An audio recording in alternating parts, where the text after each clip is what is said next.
안녕하세요. 구명모 법무사입니다. 이번 시간에도 도박 채무로 인해서 개인회생을 한 경우 어떤 식으로 보정이 나오는지 확인할 건데요. 이번에는 인천지방법원에서 최근에 나온 보정입니다.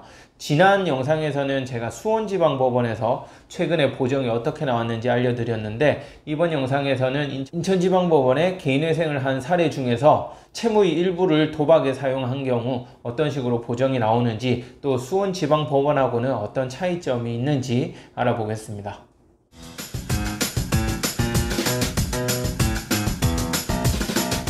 이전 영상에서는 제가 수원지방법원에서는 도박 채무에 대해서 어떤 식으로 보정을 하는지 알려드렸잖아요. 인천지방법원 같은 경우에는 수원지방법원하고는 약간 차이가 있습니다. 큰 차이가 있는 건 아니고 약간 차이가 있으니까 어떤 차이점이 있는지 알아볼 거고요. 다만 도박으로 인한 채무가 있는 경우 무조건 이렇게 동일하게 보정이 나온다고 생각하시면 안 돼요. 그럼 보정서를 직접 보면서 어떤 식으로 보정이 나오는지, 수원지방법원하고는 어떤 차이점이 있는지 알아보겠습니다. 보정서 내용을 보면 똑같죠? 2020년 사건 번호가 기재되어 있고 신청인은 누구인지 기재되어 있고 21일 이내에 시간이 3주를 준 거죠. 3주 동안 이내에 아래 사항을 보정하여 주시기 바랍니다 라고 기재되어 있습니다. 아래 그 보정서 내용을 보겠습니다. 아래 보정서 내용을 보면 1번은 우선변제 채권에 대한 내용입니다. 도박과는 상관이 없는 내용이고요. 2번도 우선변제 채권에 대한 내용이에요. 보면 이 부분이 이제 중요한데, 이번 시간에는 그냥 간단하게만 설명드릴게요. 세무서, 세금이죠. 건강보험, 그 다음에 국민연금 등에 대한 체납사실 증명원을 제출하고, 이 부분이 중요합니다. 우선 변제 채권의 변제 기한은 18개월 이내로 지정할 것이라고 되어 있잖아요. 제가 다른 영상에서도 여러 번 설명드렸는데, 우선 변제 채권은 총 개인회생 변제 기간 36개월 중 18개월 이내에는 반드시 전액을 변제해야만 개인회생이 진행이 가능합니다. 다만 예외도 있어요. 세금이 많은 경우 그런 예외도 있다는 점 그냥 알고 계시면 되고요. 이 부분은 상담을 통해서 어떤 식으로 변제가 진행될 것인지 설명을 드릴 것이기 때문에 그냥 알고 계시기만 하면 될 것 같습니다. 3번입니다. 채권자 목록에 기재된 채무와 관련하여 채권 원금 사용처를 구체적으로 기재한 채무사용 일람표를 작성해서 제출하시기 바랍니다. 채무사용 일람표라 그러면 이거는 본인이 직접 작성하는 건 아니고 사무실에서 작성을 하니까 걱정할 필요는 없으시고요. 여기 보시면 소명 자료라고 되어 있죠. 통장 사본, 통장 복사본인데요. 기존 채무, 돌려막기, 대환 등 이쪽으로 사용을 했는지, 또는 개인 채무, 개인에게 빚을 진 걸 갚았는지, 부채 상환 증명서 또는 대출금 상환 내역서, 관련 금융자료, 30만원 이상인 금액은 형광펜으로 표기한 것을 첨부하라 라고 되어 있는데요. 이 금액은 30만원 이상이라고 되어 있는데 법원마다 다릅니다. 어느 법원은 100만원, 어느 법원은 또 10만원 이상이면 무조건 체크하라고 되어 있는 것도 있으니까 이 부분도 그냥 참고하시면 될 것 같고요. 중요한 건 여기에요.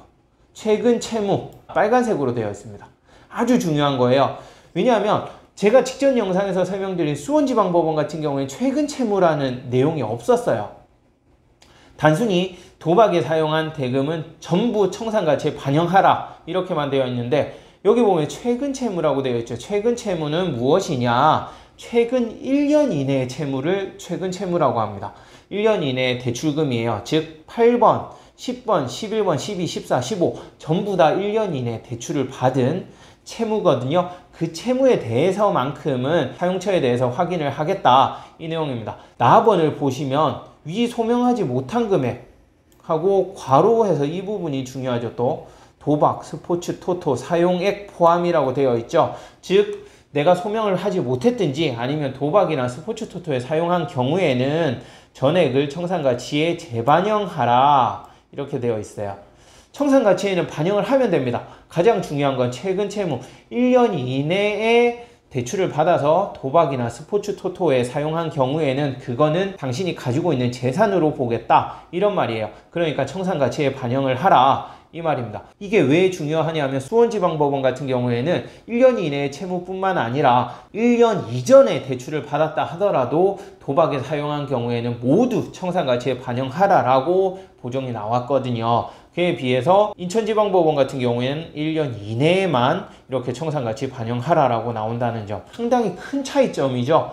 그리고 수원지방법원에서는 그 도박과 관련된 상담을 하고 매년 그 상담 확인서를 제출하라라고 조건부 인가가 나온 반면에 인천지방법원에서는 조건부 인가가 없습니다. 이 부분도 상당히 큰 차이점이라고 볼 수 있겠습니다. 도박과 관련된 채무를 가지고 개인회생을 할 경우에는 인천지법 같은 경우에는 이렇게 최근 1년 이내의 채무만 청산가치에 반영하도록 하는 경우도 있는 반면 인천지방법원이라 하더라도 채무 전액이 도박과 관련해서 발생한 경우에는 무조건 원금 100%를 갚도록 나오기도 합니다. 그러니까 오늘 사례 같은 경우에는 채무 금액 중 일부를 도박에 사용한 경우에요. 약 50% 이상을 도박에 사용하기는 했지만 전액을 도박에 사용하지는 않았다는 점 알고 계시면 될 것 같고요. 1년 이내에 대출을 받은 경우에만 청산가치 반영한다 이렇게 생각하시면 안 될 것 같아요.